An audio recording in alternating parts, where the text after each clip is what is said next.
जिस गाड़ी के अंदर आज मैं बैठा हूं ना, ये गाड़ी आपने रोडों पे इजीली देखी होगी।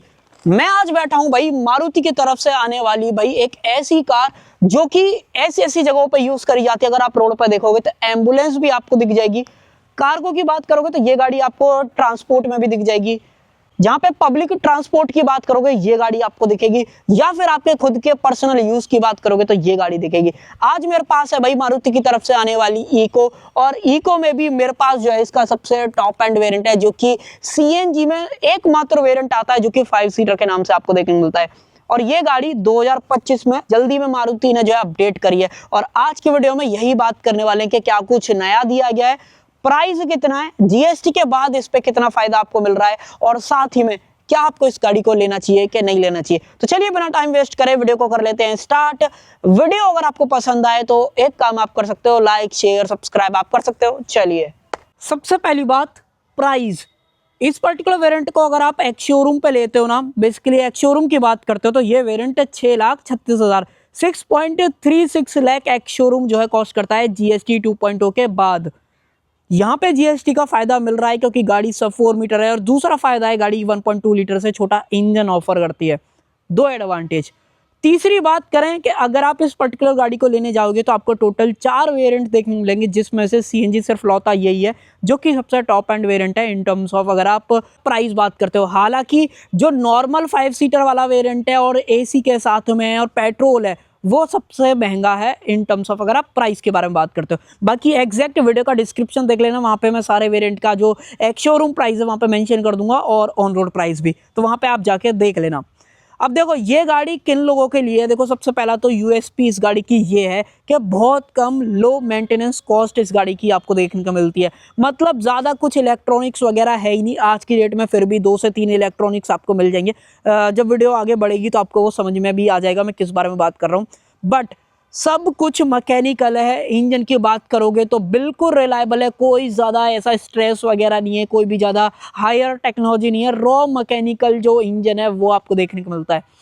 अब आगे बढ़े उससे पहले एक चीज़ ज़रूर से दिखाना चाहता हूँ, व्हीकल को अनलॉक कैसे करना है। तो सिंगल एक ही ऑप्शन है गाड़ी को अनलॉक करने का, वो ये कि आपको चाबी यहाँ पे आके लगानी है इस तरीके से, और ये जो मैकेनिज्म है आप इस तरीके से देख पाओगे। ये बहुत मंदे टाइम में ऐसा आया करता था, और करने के बाद दरवाज़ा खोलोगे तो सिर्फ एक दरवाज़ा खुलेगा, बाकी के जो दरवाजे हैं वो हमेशा लॉक रहेंगे, वो भी आपको अलग अलग इंडिविजुअली जो है खोलने पड़ेंगे। तो ध्यान रखना है इस वाली चीज़ का। बाकी अगर आप चाहो तो आफ्टर मार्केट जाके सेंटर लॉकिंग वगैरह जरूर से इस पर्टिकुलर वेरिएंट के अंदर ऐड करा सकते हो। और ये जो कलर आज हमारे सामने खड़ा हुआ है, ये इसका सिल्वर कलर है, वो आपको कैसा लग रहा है कमेंट सेक्शन के अंदर जरूर से बताना। अब प्राइस मैंने आपको बता दिया, चाबी भी दिखा दी, गाड़ी को लॉक अनलॉक कैसे करना है वो भी बता दिया, और वेरिएंट कौन कौन से। अब एक एक करके आगे बढ़ते हैं, फिर देखेंगे क्या कुछ दिया गया है। सबसे पहले तो सामने की तरफ छोटा सा सुजुकी का लोगो मिल जाता है, ग्रिल वगैरह बम्पर वगैरह सब कुछ मैट ब्लैक के अंदर देखने को मिलने वाला है। ज़्यादा कुछ है भी नहीं, बहुत ही हल्का फुल्का सा जो बम्पर है वो आपको दिखेगा। और इस प्राइस पॉइंट पे और जिस कैटेगरी की ये गाड़ी है उसमें आप उससे ज़्यादा एक्सपेक्ट भी नहीं कर सकते। हालांकि इंडिया के अंदर सिर्फ ये जो है बात हो रही है, इंडिया के बाहर तो नॉर्म्स वगैरह अलग ही रहते हैं। उसके अलावा फॉग लैंप नहीं आती, अगर आपको लगवानी है तो यहाँ पे कहीं ऑप्शन आ रहा होगा, उस पर क्लिक करके खरीद लेना। सब कुछ प्लग एंड प्ले वाला रहने वाला है। हेडलाइट की बात करें बिल्कुल रॉ है, कुछ ज़्यादा है ही नहीं। हेलोजन है, बल्ब आपको दे रखा है, रिफ्लेक्टर सेटअप है, इंडिकेटर पार्किंग लाइट यही सब कुछ है, और लंबा चलेगा। इस गाड़ी के अंदर जितनी भी चीज़ें यहाँ पे लगाई गई हैं ना, वो इस तरीके से लगाई गई हैं कि वो गाड़ी लंबे से ज़्यादा आपको सर्विस दे पाए इन टर्म्स ऑफ अगर आप इसको चलाने वालाने के हिसाब से देखते हो, या फिर आप एक तरीके से अपने फ्लीट में लगाने की बात करते हो, या फिर किसी भी ऐसे सेगमेंट में जहाँ पे आपको ये गाड़ी कमा के पैसे दे, तो भैया उस तरीके से सारा कुछ यहाँ पर रखा गया है। और अगर आप अपने काम में भी लेते हो, पर्सनल यूज़ में भी लेते हो, तो गाड़ी आपको दुख ना दे, लंबे से लंबे टाइम तक आपके साथ रहे और सिर्फ सर्विस कराओ और चले, कोई भी चिकचिकबाजी ना हो गाड़ी के साथ में, तो वो एक बहुत बड़ा यूएसपी जो है हो जाता है। अब बोनट खोल के दिखाता हूँ। हालांकि बोनट में ज़्यादा कुछ ऐसा मिलता नहीं है, यहाँ पे दे रखा है इसका लीवर, क्योंकि ये गाड़ी पहली ऐसी गाड़ी है इस प्राइस पॉइंट पर जिसके अंदर मिड इंजन और रियर व्हील ड्राइव है। बात करेंगे आगे, बट उससे पहले बोनट दिखाता हूँ। देखो भैया, यहाँ पे बहुत ही हल्का सा बोनट है और बहुत ही छोटा है, ज़्यादा कुछ वेट वगैरह नहीं मिलता है। यहाँ पे आप वॉशर वगैरह डाल सकते हो, एक बार एबीएस की मोटर वगैरह देख लो। उसके अलावा ये रेडिएटर फैन वगैरह लगा हुआ है। इनफैक्ट इसका जो स्टीयरिंग व्हील बात कर लो मैकेनिकल है, यानी कि मैनुअल है, एक तरीके से मैनुअल आप बोल सकते हैं। इलेक्ट्रॉनिक पावर असिस्ट कुछ भी नहीं देखने को मिलता है। ये जो स्पेस आपको दे रखा है, यहाँ पे आप जैक वगैरह रख सकते हो। उसके अलावा यहाँ पे जो ब्रेक फ्लूइड है वो डलता है, उसके अलावा कूलेंट वगैरह का यही सारा कुछ ऑप्शन है, और ज़्यादा कुछ ऐसा इसके अंदर नहीं मिलता है।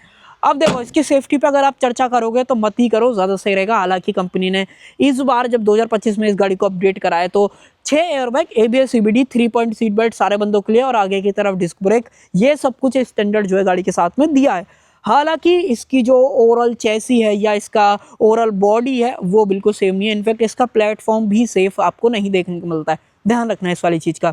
वाइपर्स वगैरह 2 दे रखे हैं, 2 वॉशर आपको मिल जाते हैं, बड़ी सी विंड स्क्रीन है। CNG वेरिएंट लेते तो उसका जो बेस है वो आपको देखने को मिल जाता है। उसके अलावा इधर की तरफ आए तो इंडिकेटर्स वगैरह आपको मिलेंगे फेंडर की तरफ। इस तरफ से भी एक बार आप गाड़ी देख लो। अब देखो आपको गाड़ी के अंदर CNG वगैरह डालना है ना, तो वो आपको डालना पड़ेगा इधर की तरफ। अगर मैं आपको खोल के दिखाऊं इसको, तो जैसे आप इसको खींचोगे इस तरीके से तो भैया ये खुल जाएगा। और इसके अंदर एक सेफ्टी स्विच भी मिलता है। अगर आप अंदर की तरफ छोटा सा स्विच देख पा रहे होगे कॉपर वाला जो दिख रहा है, वो ये है कि अगर मान लो ये कैप इस तरीके से खुला रह गया तो भैया आपका इंजन जो है स्टार्ट नहीं होगा। बाकी इसको सही पोजीशन पर लगाने का तरीका ये है कि ये व्हाइट वाली जो लाइन है वो इस तरीके से मैच हो जाए, तो वो वाली चीज। बाकी टैंक की बात करें तो इसमें जो CNG का टैंक है वो थोड़ा सा बड़ा है, जब मैं आपको पीछे लेके जाऊंगा तो दिखा दूंगा। मिरर्स की बात करें, सादा मिरर्स हैं, कुछ भी इसके अंदर ऐसा है नहीं। आप बाहर से इसको एडजस्ट वगैरह कर सकते हो और कॉस्ट भी कहीं ना कहीं कमी आती है अगर आप आफ्टर मार्केट रिपेयर वगैरह की जो है बात करते हो। और गाड़ी इजीली कहीं भी रिपेयर हो जाती है क्योंकि ज़्यादा कुछ इलेक्ट्रॉनिक्स वगैरह नहीं है, ना कोई ऐसी कोडिंग वगैरह, ना कोई ऐसा सॉफ्टवेयर वगैरह की ज़रूरत पड़ती है कि जिसकी स्कैन करो फिर जाके पता पड़ेगा, कुछ ही नहीं है, सारा कुछ मैकेनिकल जो है दे रखा है। बाकी डोर हैंडल्स की बात करें, सादा विदाउट पेंट वाले जो डोर हैंडल्स है वो देखने को मिल जाते हैं। स्लाइडिंग डोर्स हैं, इधर से नहीं खुलेगा क्योंकि मैंने आपको बताया ना कि हर डोर को एक एक करके आपको करना पड़ता है, बट मैंने इधर का नहीं करा है, तो वो वाली चीज़। बाकी ये गाड़ी मैंने आपको बोला कि रियर व्हील ड्राइव है, तो एक बार अगर आपको रियर व्हील का सारा सेटअप देखना है तो ये आप देख लो। रियर डिफरेंशियल वगैरह कुछ इस तरीके का आपको देखने को मिलता है और जो ओवरऑल शाफ्ट वगैरह है वो भी आप अंदर की तरफ से जो है देख पा रहे होगे। अब जो इसका स्पेयर टायर है वो आपको ऊपर की तरफ यहाँ पे जो है दिया गया, जो कि आप देख ही पा रहे होगे। ठीक जगह पे है, कोई इससे रिलेटेड दिक्कत ऐसा है नहीं। टोइंग वगैरह की बात करें तो रियर में भी जो टो हुक है वो आपको जो है दिया जाता है। उसके अलावा देखो पीछे से बात करें तो ऑलमोस्ट सब कुछ बेसिक है। इनफैक्ट इतना ज़्यादा कॉस्ट कटिंग करी गई है कि जो ये इको लिखा हुआ है वो सिर्फ एक तरीके सा जो एक तरीके का रैप वाला या एक तरीके का स्टिकर वाली जो चीज़ रहती है ना, वो है सिर्फ सुजुकी का लोगो क्रोम के अंदर आपको दिया गया है। रियर ग्लास की बात करें, सादा ग्लास है, इसके अंदर कुछ भी आपको नहीं देखने को मिलता है। CNG लेते तो उसका बेस दिया गया है। यहाँ पे स्टॉप लैंप जो है ऊपर की तरफ हेलोजन देखने को मिल जाती है। बूट खोलना है तो 2 ऑप्शन है, एक आप अंदर से कर सकते हो और दूसरा पीछे से चाबी से करोगे तो वो भी हो जाएगा। उसके अलावा उसके बाद आपको ये लीवर दबाना है, इस तरीके से करोगे तो खुल जाएगा। और ये देखो जो इसका 65 लीटर कैपेसिटी वाला जो CNG टैंक है वो प्लेस करा गया है यहाँ पे। अब कई लोग इसको कवर कराने के बाद यहाँ पे भी सिटिंग क्रिएट कर लेते हैं, कुछ लगेज के लिए कर लेते हैं, तो मल्टीपल लोग मल्टीपल तरीके से इको को जो है यूज करते हैं और जो कि आप जनरली रोडों पे देखते भी होंगे। उसके अलावा कुछ और चीज़ों की बात करें तो ये जो सीट आप देख पा रहे हो ये फिक्स्ड है, यहाँ पे कोई भी एडजस्टमेंट वगैरह नहीं है। 3 पॉइंट सीट बेल्ट वगैरह है और अपने हेडरेस्ट वगैरह है। हेडरेस्ट के बारे में तो बहुत ही बढ़िया चीज़ है, जब चलेंगे मैं आपको एक बार दिखा दूंगा। अब आप सोच रहे होगे इसका स्पेयर टायर एक्सेस कहाँ से करना है, तो ये जो प्रॉपर नट आपको दिया गया है इसमें प्रॉपर टूल मिलता है गाड़ी के अंदर, वो दिखाऊंगा। इसको लूज करोगे तो अपना स्पेयर टायर नीचे से निकल के आ जाएगा। सेफ्टी में रियर में जो सेंसर्स हैं वो देखने को मिल जाते हैं, 2 सेंसर दे रखे हैं, एग्जॉस्ट पाइप वगैरह आप यहाँ पे जो है देख ही पा रहे होगे। उसके अलावा और कुछ नहीं भाई, ऑलमोस्ट मैंने सारी चीजें जो है यहाँ पे दिखाई दी। इसको कर देते हैं बंद, सब कुछ बेसिक ही आपको देखने को मिलता है। टेल लाइट्स वगैरह की बात करें ये भी कितनी बेसिक है, हेलोजन पूरा सेटअप आपको दिया गया है। और कहीं ना कहीं बनता अब ये क्योंकि ये गाड़ी ज़्यादा चलाने के हिसाब से डिज़ाइन करी गई, ये नहीं ऐसा इसको संभाल के चलाएं या एक तरीके से मेंटेनेंस ज़्यादा करनी पड़े, नहीं भाई। जैपनीज, ट्रू जैपनीज टेक्नोलॉजी है, सब कुछ ऐसा दे रखा है कि रगिड वाली फील, कहने का मतलब लंबा चले जाए, मतलब लंबे से लंबे टाइम तक जो है चले, इस तरीके के पार्ट्स जो है गाड़ी के अंदर लगाए गए हैं अगर एक्सीडेंट वगैरह ना हो गाड़ी का तो। उसके अलावा टायर साइज वगैरह मैंने आपको नहीं दिखाया था, उसके बारे में बात कर लेते हैं। स्टील व्हील है और व्हील कवर भी नहीं मिलते हैं, अगर आपको लेने हैं तो यहाँ पे कहीं ऑप्शन यहाँ पे कहीं आ रहा होगा, उस पर क्लिक करके खरीद लेना। 155 R13 ये टायर साइज आपको दिया गया। साइड वॉल जो है वो भी कंपनी ने कहीं ऐसा सच नहीं बता रखी है। JK के अल्टीमा XPC1 सीरीज वाले जो टायर हैं वो दिए गए हैं। बेसिक सीरीज वाले टायर हैं, कुछ इससे ज्यादा एक्सपेक्ट भी नहीं करोगे। और एक बार सस्पेंशन वगैरह का सारा सेटअप देख लो भाई, कितने ही छोटे सस्पेंशन आपको देखने मिलते हैं। बाकी कॉस्ट कटिंग वगैरह दबा के आपको गाड़ी के अंदर जो है दिखने वाली है। और अब फ्यूल कैप वगैरह खोलना है तो उसके लिए क्या करना पड़ेगा, उसके लिए भी आपको चाबी की जरूरत पड़ेगी। फ्यूल टैंक वगैरह की कैपेसिटी की बात करें तो आप अपनी स्क्रीन पर देख लेना। देखो यहाँ से डालोगे आप इसके अंदर पेट्रोल और नीचे से अगर आप सेटअप देखना चाहते हो तो ये देखो टैंक वगैरह यहाँ पे प्लेस करा गया है, ये गियर बॉक्स वगैरह देख पा रहे होगे। ये जो पार्ट आप देख पा रहे हो यहाँ पे ऑयल जो है एक तरीके से इकट्ठा रहता है जब गाड़ी खड़ी रहती है, एक तरीके का जो ऑयल चैम्बर है वो आप इसे बोल सकते हो। तो ये बहुत नीचे की तरफ है, हालांकि टच वगैरह ऐसे कहीं नहीं सुना है कि टच वगैरह हो जाए, हाँ हो भी सकता है अगर आप ध्यान से नहीं चलाओगे तो वो वाली चीज। इसको कर देते हैं बंद और चाबी को लगाते हैं इधर की इसकी जगह पे। ये देखो, अब देखो सीट वगैरह के बारे में बाद में बात करेंगे, पहले मेन बात कर लेते हैं इंजन के बारे में। तो इंजन को एक्सेस करने के लिए यहाँ पे ये मैकेनिकल लीवर्स हैं, इस तरीके से करो और दूसरा लीवर यहाँ पे दे रखा है, इस तरीके से करो। फिर जो है आपको सीट को इस तरीके से उठाना है और पहले करना पड़ेगा इसको इस तरीके से पीछे, और देखो भैया ऐसे जो है हो जाती है, और सीट को कर लो इस तरीके से। ये देखो भैया अब पूरा का पूरा इंजन जो है आपको विजिबल हो जाएगा। और यहाँ पे आपको ऑफर करा जाता है ये 1.2 लीटर का inline 4 cylinder naturally aspirated K12 series वाला पेट्रोल इंजन, जो कि 70 bhp की मैक्सिमम पावर निकालता है 6000 आरपीएम पे। और सीएनजी के अंदर ही बात हो रही है तो ध्यान रखने वाली चीज का। और टॉर्क की बात करें तो 95 न्यूटन मीटर्स का टॉर्क निकालता है। अंडर पावर्ड है, इसमें कोई भी शिकायत नहीं होगी, बट हाँ चलाने वालाने के हिसाब से अगर आप 5 बंदों के हिसाब से देख रहे हो गाड़ी कोई भी इशू क्रिएट नहीं करती है। अब कई लोगों के मन में ये रहेगा कि इंजन गर्म होगा तो ये गर्म हो जाएगा, नहीं भाई, प्रॉपर यहाँ पे इंसुलेशन जो है प्रॉपर लगा रखा है ताकि ये सीट वगैरह गर्म ना हो, उसका पूरा जो है ध्यान रखा गया है। ये एयर फिल्टर वगैरह है, बाकी आप नॉर्मल सारी चीजें देख ही पा रहे हो, ज्यादा कुछ ऐसा बात करने लायक नहीं है। सेम वही तरीका है बंद करने का भी, यहाँ पे इस तरीके से मैकेनिज्म है और यहाँ पे इस तरीके से करो, अंदर को दबा के लॉक हो जाएगा। और सेम ये वाला मैकेनिज्म यहाँ पे भी है, इसको इस तरीके से करो, ये ऐसे करके और ये लॉक हो जाएगा। एक सेकेंड, ये एक हाथ से करने में ना थोड़ा सा इश्यू क्रिएट करता है, बट ट्राई करते हैं, इस तरीके से कर दो लॉक हो जाएगा। और ये इसमें वेल ग्रुप दे रखे हैं, इस तरीके से जो है यहाँ पे ये लग जाते हैं। सीट को स्लाइड वगैरह करने का ऑप्शन जरूर से डेफिनेटली यहाँ पे मिल जाता है। और बात करें एयरबैग वगैरह की तो ये आप देख लो भाई 6 एयरबैग, ये भी देखो एयरबैग की वैसे तो एयरबैग डेफिनेटली दिए गए हैं, वो मैंने आपको बात बताई दी थी, बट आप एयरबैग से गाड़ी की सेफ्टी वगैरह को जज मत करना, तो वो वाली चीज। उसके अलावा अब आ जाते हैं अंदर की तरफ। जैसे ही अंदर आएंगे तो एक दो चीजें और दिखा देता हूँ। गाड़ी ट्रैक्शन कंट्रोल भी ऑफर कर देती है, पेट्रोल से सीएनजी के अंदर चेंज करना है वो भी कर सकते हो। अब गाड़ी के अंदर पेट्रोल नहीं है, बट फिर भी मैं आपको स्टार्ट करके दिखा दूंगा। पहले तो नॉर्मल पेट्रोल पर ट्राई करते हैं, आपको साउंड वगैरह भी बेहतर जो है सुनने में आएगी। गाड़ी स्टार्ट नहीं हो रही है तो सिंपली क्या करना है, मुझे कुछ नहीं, 5 सेकंड तक ये वाला बटन इस तरीके से दबा के रखना है जिस पे सीएनजी फ्यूल जो है लिखाएगा। और आप नोटिस करोगे सामने की तरफ ये देखो एक आवाज आएगी और आप ब्लिंक करना बंद हो गया है। अब क्लच दबा के सिर्फ मुझे इस तरीके से करना, एक सेल्फ में गाड़ी स्टार्ट हो गई है। और अगर आपको इंजन नॉइज सुननी है ना, वो सुनाता हूं।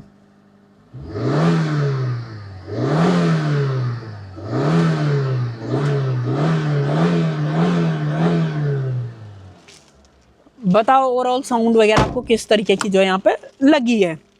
देखो कुछ और चीज़ों की बात करें, सादा स्टीयरिंग है वो मैंने आपको बता ही दिया था, इतना ज़्यादा हार्ड है कि सिटी विटी में तो आपको बहुत ज़्यादा इशू जो है क्रिएट करेगा ही करेगा। बाकी फिक्स्ड स्टीयरिंग के लिए ज़्यादा कुछ मिलता नहीं है। सादा अपने जो विंडोज़ हैं वो आपको यहाँ पे दिए गए हैं, इस तरीके से आप रोल अप इन्हें जो है यहाँ पे ईजिली कर सकते हो। यहाँ पे हैंडल दे रखा है, इसके अलावा डोर लीवर ये मैंने आपको दिखाई दिया था। एमआईडी की बात करें तो पेट्रोल सीएनजी कितना है वो दिखा देती है, बाकी वार्निंग लाइट्स वगैरह हैं, एवरेज वगैरह शो नहीं करती है, और स्पीडोमीटर, सिंपली ये सारी चीज़ें मिलती हैं तो वो चीज़। बाकी स्पीकर्स वगैरह लगवाने हैं तो वो आपको यहाँ पे जो है इस जगह पे लगवाने पड़ेंगे। मैनुअल एसी आपको ऑफर करा जाता है, उसके अलावा हेज़ललाइट का जो स्विच है वो यहाँ पे दिया गया है। स्पीकर्स या इंफोटेनमेंट वगैरह खुद से आपको लगवाने पड़ेंगे, वो मैंने आपको स्टार्टिंग में बता ही दिया था। हाँ 12V का पावर सॉकेट ज़रूर से यहाँ पे जो ऑफर कर दिया जाता है। फ़ोन वगैरह रख सकते हो नीचे की तरफ, नीचे भी स्टोरेज स्पेसेस वगैरह हैं, बोतल वगैरह रखना चाहते हो या कुछ और रख सकते हो। हालांकि गाड़ी के अंदर बोतल रखने के लिए सिर्फ एक जगह दे रखी है, अगर आपको देखना है तो ये देखो। मंदे टाइम में ये वाली चीज़ ऑल्टो और वैगनआर के अंदर आया करती थी, जिन लोगों के पास होगी वो लोग याद कर पाएंगे मैं किस बारे में बात कर रहा हूँ। हैंड ब्रेक वगैरह सादा देखने को मिल जाता है। सीट वगैरह तो ज़्यादा कंफर्टेबल आप ना ही बोलो तो ज़्यादा सही रहेगा, हालांकि फैब्रिक है और कुशन वगैरह ठीक ठाक जो है ऑफर कर देती हैं। तो ओवरऑल ऐसा कुछ मैं बैठूंगा चलाने वालाने के हिसाब से, थोड़ा सा और सही कर लेते हैं इसको। हाँ जी, अगर मैं गियर डालूं तो देखो गियर बहुत इजीली डल जाते हैं, ये देखो बहुत शॉर्ट थ्रो हैं। हालांकि आवाज़ ज़रूर से इनके अंदर से जो है आती है कि जैसे मैकेनिकल वाला कनेक्शन रहता है ना वैसा कुछ। ये देखो तो अच्छा खासा पिकअप हालांकि देखने को मिलता है, बट अब उसके अलावा ज़्यादा कुछ है नहीं, सादा मिरर दे रखा है, ऊपर की तरफ एक हेलोजन जो लाइट है वो दे रखी है। यहाँ पे कुछ नहीं है, बाकी इसको इस तरीके से कर दो ज़्यादा बढ़िया रहेगा। यहाँ पे भी कुछ नहीं है, यहाँ पे फिक्स्ड अपना जो ग्रैब हैंडल है वो दिया गया है। ग्लो बॉक्स और देखना है तो वो भी देख लो लगे हाथ। ये देखो भाई इस साइज़ का ग्लो बॉक्स आपको यहाँ पे जो है मिलने वाला, ठीक साइज़ का है, कोई इससे रिलेटेड इशू आपको जो है नहीं आएगा। सीएनजी गाड़ी है तो फायर एक्सटिंग्विशर तो मिलना तय है, वो तो आपको डेफिनेटली यहाँ पे जो है दिया भी जा रहा है। और देखो कॉस्ट कटिंग तो इतनी ज्यादा है कि कवरिंग वगैरह नाम मात्र की जो है दे रखी है, जितनी मारुति को लगी ना कि हाँ भाई यहाँ पे देनी चाहिए बस उतनी दी है, बाकी सारा कुछ मेटल के अंदर रखा है, बहुत ही बेसिक सारा कुछ लगता है। ये वाले डोर कैसे खुलते हैं, इस तरीके से करो इजीली जो है ये बैक चले जाते हैं, ज़्यादा मेहनत नहीं करनी पड़ती है। ये देखो भाई यहाँ पे आप बैठोगे और मैं जो बात बोल रहा था, ये देखो इसकी क्वालिटी इतनी कमज़ोर है ना, ये बिल्कुल कंप्रेस इस तरीके से होने लगता है, तो ये आपके हेड को तो सपोर्ट नहीं देने वाला है, मतलब आपके सर को बिल्कुल सपोर्ट नहीं देगा। तो वो वाली चीज़ के बारे में है। हालांकि 3 पॉइंट सीट बेल्ट ज़रूर से मारुति ने तीनों बंदों के लिए जो है ऐड कर दिए हैं। अब देखो कुछ और चीज़ें एक्सेस करनी है तो उसके लिए ये ऑप्शन जो है दिया गया, बाकी इसको आप इस तरीके से जो है यहाँ पे कवर वगैरह जो है इस तरीके से कर सकते हो। और देखो नया अपडेट आया है, सीट बेल्ट वगैरह और सीट जो रिमाइंडर है वो ऐड हुआ है, तो उसकी वजह से यहाँ पे जो वायर वगैरह है वो आपको दिख रहे होंगे। बाकी यहाँ पे बता रखा है कि भैया पैर वगैरह ज़्यादा मत करो, हालांकि प्रोटेक्शन वगैरह है, कुछ भी सच खराब वगैरह होने के चांसेस नहीं होंगे। टूल किट वगैरह मैंने आपको दिखाई दी, बाकी तो और गाड़ी के अंदर ऐसा कुछ है नहीं। अगर आपको हेडरूम वगैरह देखना है तो ये देखो भैया परफेक्ट सारा कुछ आपको देखने को मिलता है। कहीं भी अगर आप लंबे अच्छे घास से हो ना कोई दिक्कत नहीं है, हालांकि आप कंफर्ट ढूंढोगे नहीं, बट मैं आपको अनुमान बता रहा हूँ कि आपको कैसा जो है ओवरऑल फील होएगा।